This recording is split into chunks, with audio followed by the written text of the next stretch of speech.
我先简单介绍一下安弟兄。那么安弟兄他是已经在美国10几年，他大学然后就到美国留学，后来就留在那边工作。那么在美国信了耶稣，那么信耶稣之后呢，他就开始查经了。那他从这套东西他领受得到很大的一个帮助，所以他就后来退休，2年前退休。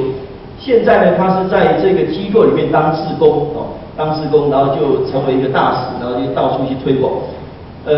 这个机构呢，从开始到现在是41年时间，跟我们重庆教会一样，1975年开始的，有41年的时间。那原本只是在美国一个查经班，后来呢，人就越来越多已经有几百个这个查经班。到1992年的时候，他们就把它扩大成为是一个国际的。现在有70个国家在用这套东西是一个很棒的一套东西。那么等一下安弟兄可以详细的为我们来报告，那也可以报告一下这个好，谢谢。好，各位弟兄姐妹早安。开了，对，开了。好，今天感谢那个林牧师，让我有这个机会来这地方跟大家一起分享。其实昨天晚上已经来过，跟各区的区长已经分享过了一下，很好的见证，大家一起有交通。今天也是很感谢这个神有这个安排，其实很奇妙。等一下我一步步介绍的话，你就会发现神他做的事都有他的计划中，并不是我一个人就堂堂突突跑来这边，然后今天为什么发生什么事情。但是总而言之，归类起来，这个东西是要感谢杨文瑞姐妹 Regina 杨，她等于是神，她派她做这个流浪天使，为这件事工在会教会成全的。等一下我会再讲一下怎么会是这一回事。因为刚刚又是感谢李老师刚刚坐哪去了？李老师，哇，这感谢这个李老师，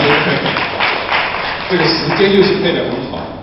李老师在鼓励大家这个查经，本来我也要跟大家鼓励的，因为李老师讲过了，我就不必再重复。鼓励这个查经是非常重要，因为我们知道，除了圣灵会感动你，圣灵会给充满你，但是你跟神直接的对话，尤其跟耶稣直接的对话，是要靠过圣经的，因为耶稣讲的话全部记在圣经里面。你要祷告的时候需要用的话，圣经的话就会出来。你在街上要跟人家传福音的时候，适当的机会、适当的话也是从圣经里面出来。所以你不了解圣经的话，你跟人家去传的时候，可能就不一定是，不要说传的不正确，可能就不容易感动人。你自己祷告没有圣灵的话，可能也不会在你心里真正扎心。所以虽然是有圣灵充满，那是固然是很重要，但是配合了圣经的话，也是能够帮助你。所以刚刚李老师已经介绍很多，我就不必再重复了。但是我等一下要介绍这一本，讲起来是一个查经，大家不要怕，不要以为要查经要做功课，这个是很活泼的一个读经。因为我在那边自己经受了20几年，我就是感觉到是非常很好的一篇读书的方式，大家彼此交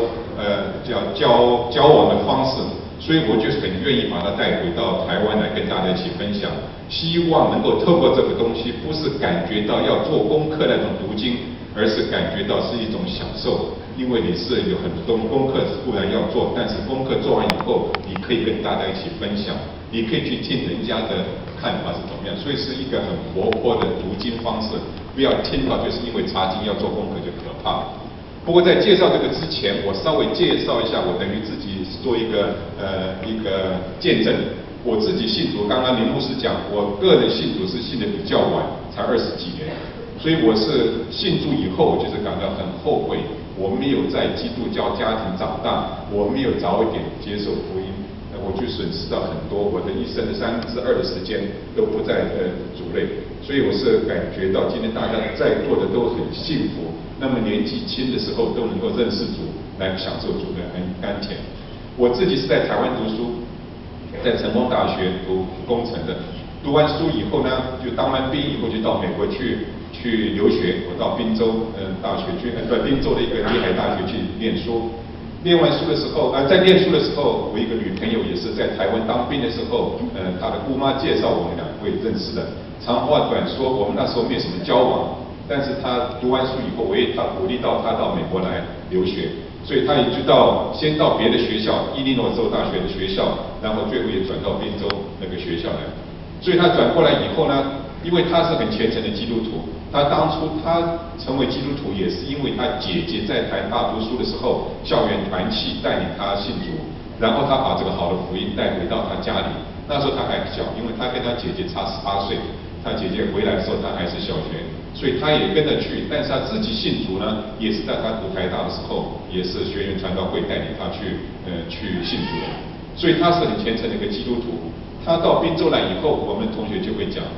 我一定会去参加查经班，因为我的女朋友是基督徒，所以真的果然不错，我就跟他一起去参加查经班。所以他来了以后，我们1年就结婚了，1年以后就结婚，然后我是跟他固定一起去参加查经班。查经班以后，然后在2年之后，我那边书就读完了，感谢主给我一个工作机会，就到明尼苏达州。明尼苏达州是在美国中部的一个州，在芝加哥的西北边，那边一个医学中心，一个叫做 Mayo Clinic 美育诊所，那地方去工作。我去工作之前我们全家搬过去之前，我就跟他讲，我们到那边新的地方以后，我们不要再去跟基督徒接触了。这样的话，我们就不会礼拜天早上还要来做，礼拜五就可以多睡一下觉，礼拜五晚上也不需要去参加查经班，我们可以去看电影，就像你们大家很活泼跳舞啊，这样唱歌这些事情。没有想到我们搬到明尼苏达去以后。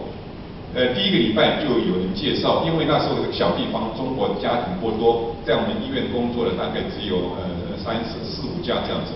所以马上有中国人就跟我们介绍一家是一个很虔诚的基督徒，他的名字叫苏文博，他自己是一个皮肤科医生，在座可能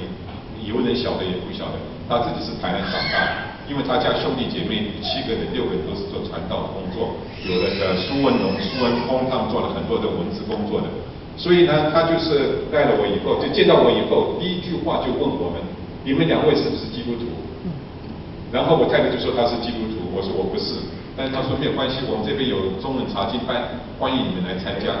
所以我就跟我太太2个看看，我跟她讲，我们换那个新的地方，不要再去查经，不要再跟基督徒混在一起了。没有想到，就是美国话讲的，你可以逃跑，但是你躲不起来。You can run, but you cannot hide。所以又碰到这个一对虔诚的基督徒，他太太是放射科医生，也是很虔诚的基督徒，叫李曼美。所以我们就去参加他们的查经班，所以我们也很热心。那个查经班很小，大概只有6、7个人、7、8个人，很小的一个查经班。但是我是对这个查经也蛮有兴趣，所以每个礼拜5，只要我在城里，我通常都会去参加查经。但是只是查经的心态不一样。最初的3、4年的查经的心态，主要是在鸡蛋里挑骨头，希望能够在圣经里找到查经的错误，然后请书弟兄弟跟我们解释。他解释不出来之后，我们就很心里沾沾自喜。你看，跟你讲圣经的东西都是人写的，而且都配合的。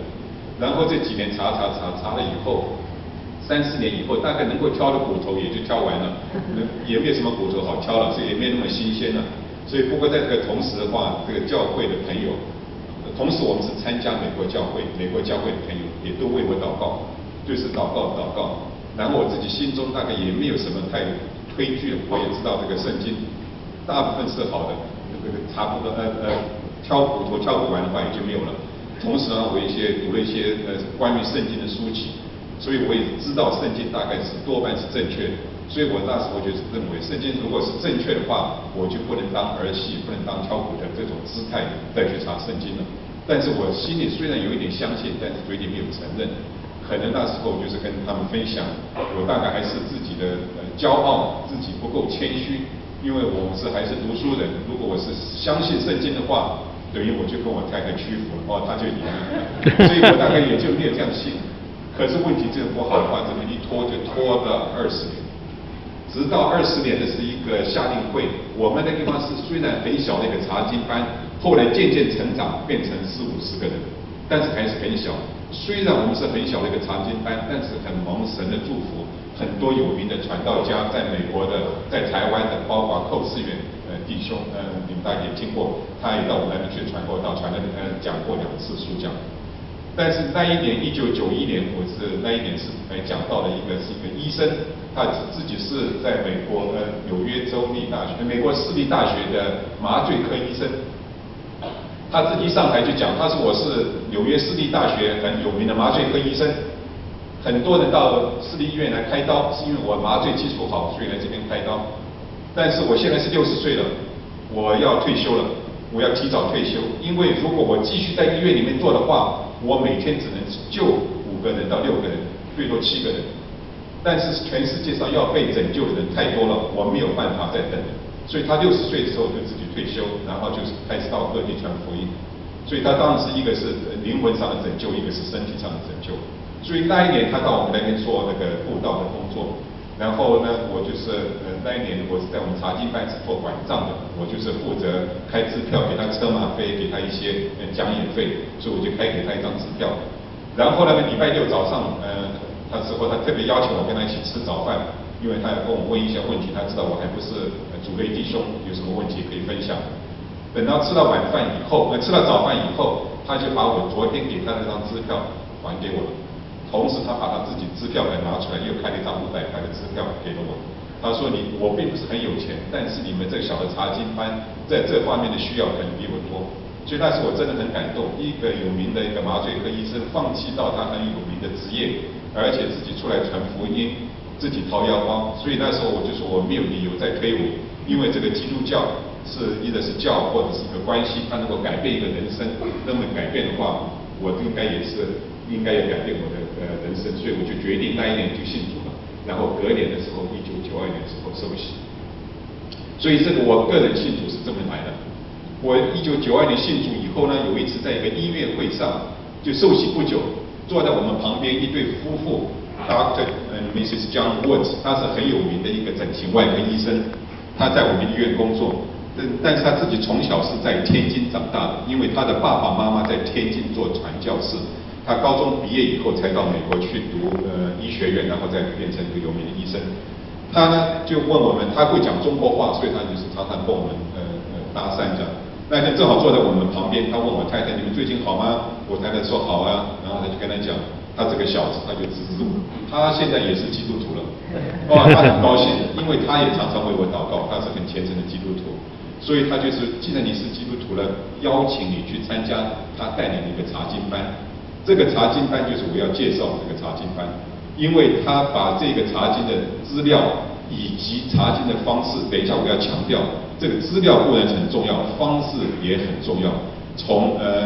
Colorado 州把它引进到我们 Rochester 来，这个是大概在90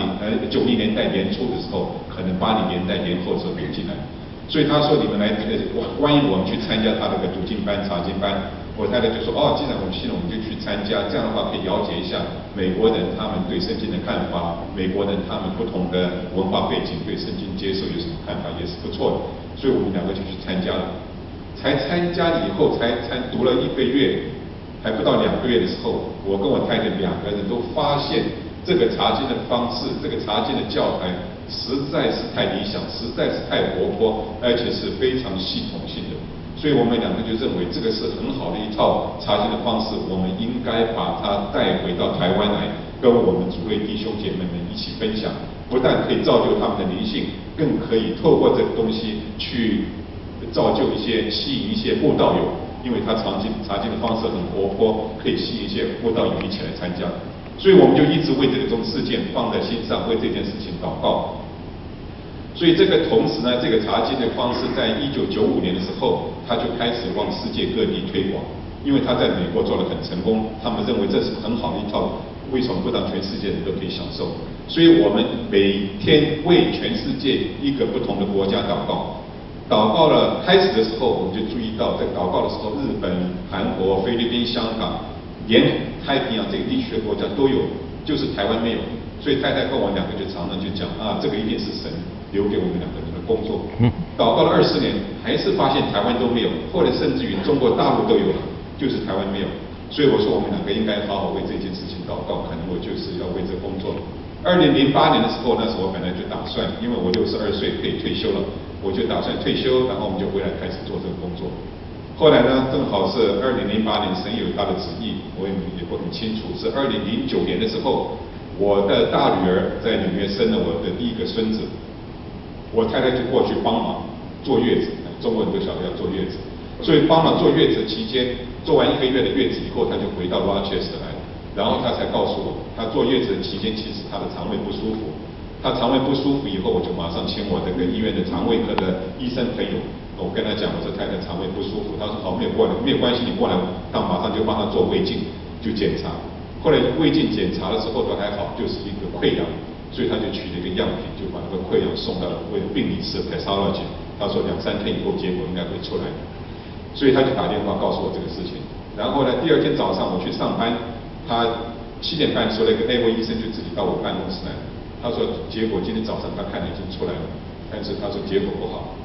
那个结果发现是胰脏癌的癌细胞。所以他就跟他讲，他就说，我不要你去告诉我太太，我要你太太自己到医院来。我告诉他，所以我就打电话叫我太太到医院来，然后我们就在医生的办公室，他就把资料放到桌上，就跟他解释，他说这个癌细胞是不太好的东西，你最快的话可能3个月就要走了，但是如果要治疗一下，可能可以拖个3年。所以这个情况之下，我太太那时候就对这个医生讲，她说我知道这个癌细胞是不好的东西。但是3个月、3年不是他决定，是他决定。他要我今天晚上去，我已经准备好了，我可以去。他要我拖3年，如果是很疼痛情况之下，为他做见证，我也愿意做3年。所以他的信心非常坚定，把那个医生也吓一跳。他们也看过病人那么强烈坚定的信心。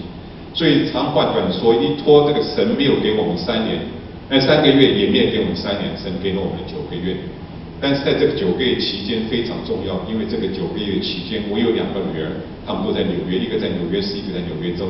每个礼拜5的下班以后，她们2个就到纽约机场坐飞机，2个半钟头的飞机回到明尼苏达来，然后礼拜天下午再坐飞机回去，非常辛苦，带了一个1岁不到的孙子。但是这一段期间对我们全家灵性上的成长非常重要，尤其是我们2个女儿跟我，看到她们的妈妈，我看到我的太太信心。然后女儿弹钢琴，每次回来我们就是唱诗、祷告、读经，然后赞美。所以这段期间我们灵性的成长非常重要。因为我跟几个弟兄姐妹分享过，我在92年信主受洗以后，跟神之间的关系，大部分的时间还是理性的关系，有需要的时候才跟他沟通，在心里沟通。但是这一段期间，我跟他的关系是从这边跑到这边，所以这个太太虽然我们还是不明白神那么早为什么把她接走，因为她是非常爱主的一个姐妹，在我们城里面做了很多推广福音的工作，她教英文，同时透过教英文去传福音。但是我知道神把她接走，至少对我们一家2个女儿跟我的灵性上的成长的重要性是这样子。所以是2010年年初的时候她就走了，就回天家去了。但是我就说这一件事情，我们2个当初计划的这件事情是非常重要，我要继续做下去。虽然我一个人做，我也要做下去。当初我就是说跟他一起做的时候，他可以带领，可以去传，我就是做一些打杂的工作。我因为这个在属灵上年纪比较轻，比较没有什么知识，但是所以我说我要做的话，我不能就马上回去做。2010年到2014年，我就决定自己稍微充实自己一下。我做功课的时候就认真去做，所以在这4年我稍微充实以后，我就2014年我就决定我要退休了。因为我不退休的话，在医院里面继续干也可以干，只是我做的这些事情我不做，还有别人可以做。但是我说我要做更大的事情，因为刚刚不是讲为台湾祷告这件事情一直还是空在那边，所以我就2014年就到 Colorado Springs 去参加一个短训，短训完以后，他就把我委任成一个叫做commission 的叫做 killer， 就是加勒跟约书亚就是2个探子到迦南地区那个探子，所以我的工作就是到台湾来看看有没有机会能够推广，能够介绍。所以我2014年做完短训，2014年年底退休以后，我开始就到台湾先跑了一趟，然后从去年开始就在台湾开始推广这个。到目前为止，在台湾现在有14个查经班。有30个是在教会里面，其他的话大部分都是在人家家里面呢，或在学校，台大医学院、成大医学院跟那个高雄医学院都有了。如果贵教会能够参加的话，我们就变成那个15个查经班。所以很感谢主给我这个机会，能够介绍这个东西，而且有很多人对这个有兴趣。现在目前在台湾已经推广了快2年了，所以我去各地在探访，问问他们的回馈，你们认为这个查经怎么样？大家一直都说非常好，他们都非常感激能够有这个机会使用这个教材，能够也吸引不同的学生，也吸引有一些慕道友来一起参加。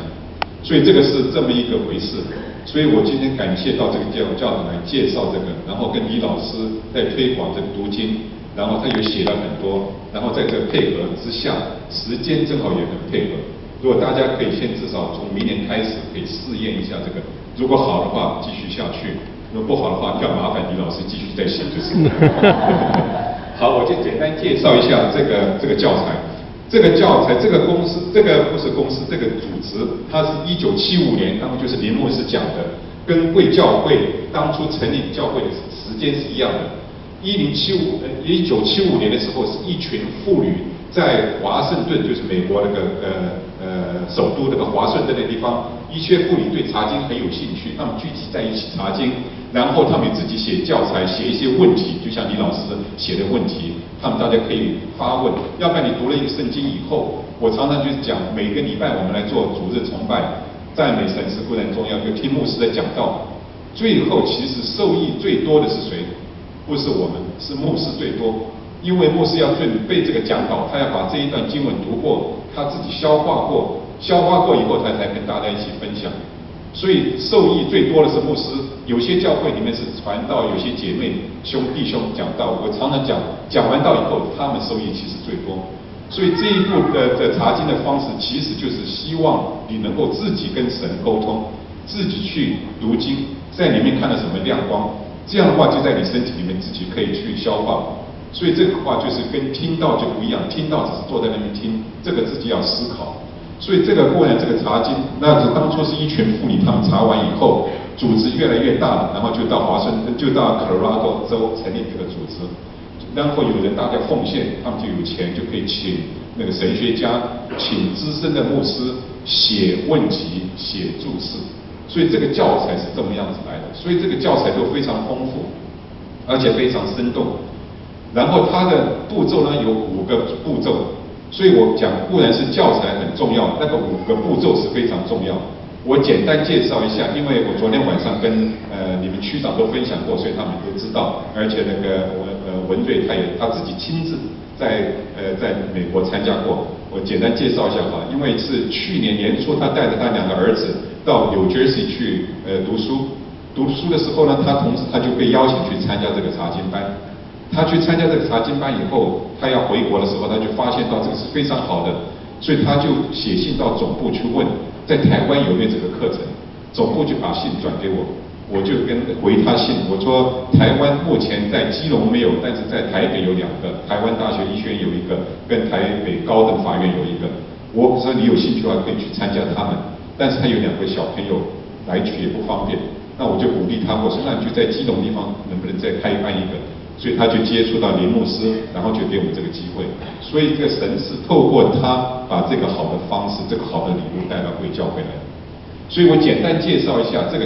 查经是有5个步骤。第一个步骤呢，就是自己做，我不要讲做功课好了，因为讲了做功课，大家就怕了。自己跟神去沟通。所以你去读一段经文，譬如说你们明年要开始查《使徒行传》，1周其实只读1章而已。很简单，1章又把它分成5天，你每天可能读到5节6节而已。5节6节读完以后，有2-3个问题要回答。这2-3个问题不是常常我们就是问的一些圣经上的东西，你要去解经，要去了解。这个2-3个问题常常就是很基本的、简单的。你在这个上面看到什么东西，这个答案其实就在这个经文里面，你就要把它再写下来。有时候甚至于这么简单的一个操作，你就会发现它有很大的。要不然呢，你就读过去了，你重新写一遍的话，在你脑子里面就会印象更深。有的时候要你自己分享一下，从你自己的经验，从你自己的跟神之间的感受，你这段经文对你有什么感受？它不是这样对你什么感受，它会提醒你，你有没有这样的感受？或者是如果是你没有的话，它会叫你去参考经文其他依据。其他的章节虽然在查《使徒行传》，可能会去查以弗所书，他是不鼓励你去找参考书，要你自己去思考，要你自己去回答。他给你充分的时间，不是像主日学你到课堂来，今天1个钟头把这个题目看了以后，你马上要回答。他给你1个礼拜的时间，当初读完那一段以